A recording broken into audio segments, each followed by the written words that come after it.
Hello friends, welcome to FreeCAD tutorial, and in this tutorial we will learn how to scale object in FreeCAD. You can also visit my website mechnexus.com where I write articles and tutorials on FreeCAD. You can also download my tutorial source file from here.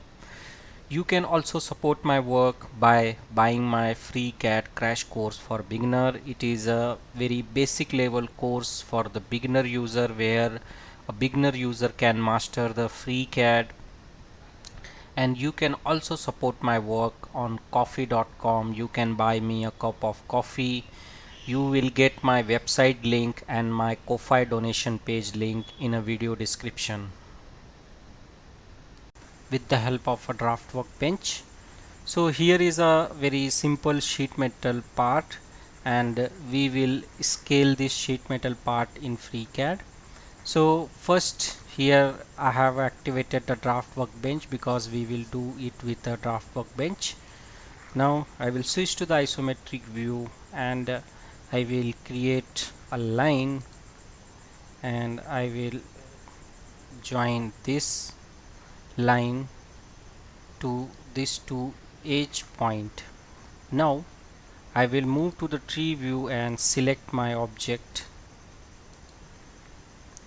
As my object is selected, now I will click on here scale option in a draft workbench, and here we have to define a point. So we will define our point at the mid of this line. So on the snipping tool, snap midpoint and place a point at the mid of this line. Now this point is our base point, and from this point FreeCAD will scale it.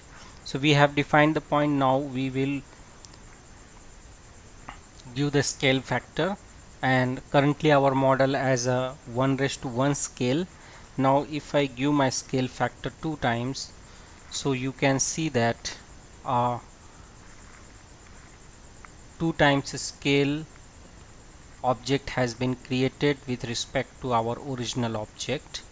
And if I wanted to create a clone, then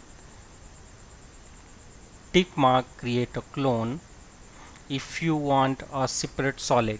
So once I click on OK and go to my tree view, so you can see that a clone has been created here with a 2 times scale. Now you can easily export this clone in the form of a step file or any other CAD format supported by FreeCAD. At the same times, 2 times you can also use the 0.5, half scale, or any scale you want. So this is very easy with the draft workbench to scale an object in FreeCAD.